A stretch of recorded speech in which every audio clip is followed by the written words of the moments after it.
Para todos y todas, muy buenas tardes.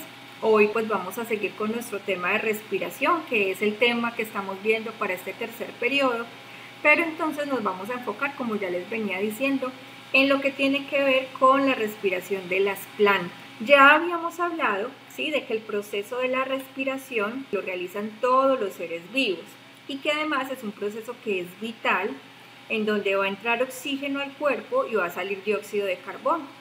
Nosotros los humanos, al igual que el resto de animales mamíferos, lo hacemos por medio de los pulmones. Pero si miramos las plantas, ellas, al igual que los animales, también lo hacen.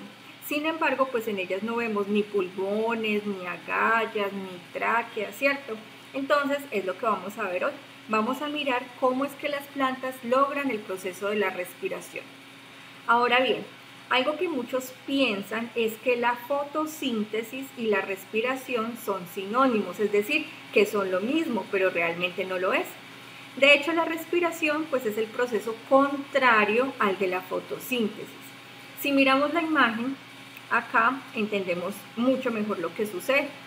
Durante la respiración, que es como la primera parte que ven en la imagen, donde están las flechas de color amarillo, vamos a ver que a partir de sustancias orgánicas y oxígeno, las plantas van a obtener la energía y liberan dióxido de carbono y agua. Mientras que si miramos ya la otra parte, que es donde está la fotosíntesis, donde están las flechas de color azul, vamos a ver que las plantas allí lo que hacen es obtener el dióxido de carbono y expulsar oxígeno. Entonces mire que ocurre todo lo contrario de cuando están respirando.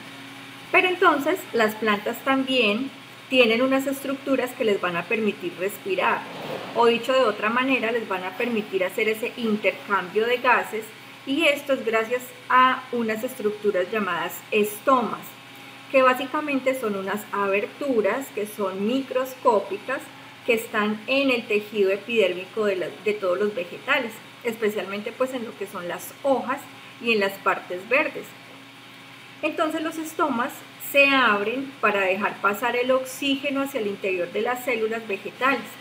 Allí entonces el oxígeno se combina con el carbono de los nutrientes, formándose el gas carbónico y el agua, que luego van a salir también por los estomas. Entonces ahí vemos la representación de cómo los estomas se van abriendo para poder permitir que pase el oxígeno. Pero resulta que existe otro tipo de respiración vegetal, y ese tipo de respiración se llama fotorrespiración, y se llama así porque ocurre precisamente en presencia de la luz. Entonces este se produce en determinadas plantas cuando el tiempo está sobre todo caluroso, soleado, seco, ¿sí?, ocasionando que los estomas se cierren, y esto lo hacen para impedir que, digamos, se pierda tanta agua, pero a la vez dificulta el intercambio de los gases con el exterior, por lo que la concentración del dióxido de carbono cae y el oxígeno aumenta. Ejemplo de este tipo de plantas con fotorrespiración serían, por ejemplo, el maíz, la caña de azúcar, algo llamado el sorgo, el amaranto, ¿sí? Allí en la imagen vemos dos ejemplos, que son la del maíz y la de la caña de azúcar. En las plantas que son leñosas, es decir, aquellas que tienen leña como los árboles, ¿cierto?, como lo que vemos en la imagen, existen también otras vías de respiración, que son llamadas lenticelas, que son también unas aberturas, pero pues estas se encuentran en los troncos. Recordemos acá en esta parte que en las hojas, en las partes verdes, entonces las aberturas son los estomas, que son los que vimos acá, y en los troncos, en la parte de la madera, son las lenticelas, por donde ellos van a poder generar el proceso de la respiración. Finalmente, entonces, los vegetales realizan la fotosíntesis durante el día y respiran por la noche. Aunque recuerden que las plantas que hacen fotorrespiración, ¿sí?, que las que acabamos de ver, que son el maíz, la caña de azúcar, estas aprovechan para respirar las horas con luz, por eso se llama fotorrespiración. Entonces, en ese caso, pues sería diferente, porque ellas van a aprovechar esas horas donde hay luz. Pero en términos generales, en el día se absorbería dióxido de carbono y se liberaría oxígeno, mientras se da todo el proceso de fotosíntesis. Y ya en la noche, cuando están respirando, lo que hacen es lo contrario: absorben el oxígeno y liberan el dióxido de carbono.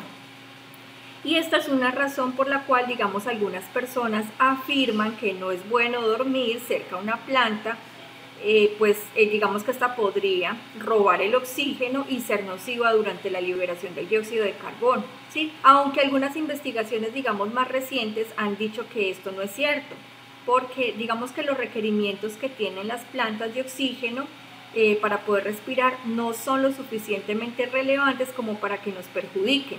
Y además dicen que la cantidad de dióxido de carbono que ellas liberan es muy pequeña como para poder resultar dañina. Pero entonces acá, y con esto quiero finalizar la clase del día de hoy, digamos que como ustedes lo vieron con el método científico, que básicamente a través de una investigación se pueden desmentir o corroborar ciertas hipótesis, entonces este tema de que las plantas sean o no dañinas dentro de una habitación queda muy también a lo que ustedes puedan investigar y puedan analizar ustedes mismos. Si me lo preguntan a mí, desde mi punto de vista, si tenemos una habitación que es muy oscura, que está muy cerrada y que además la tenemos ya no con una plantica, sino que está pues muy llena de plantas, yo pensaría que ahí por ese exceso podría ser perjudicial. Pero como digo, ya es algo donde ustedes entrarían más a analizarlo y ya se los digo más, es como mi percepción. Entonces, niños, esto sería todo por el día de hoy.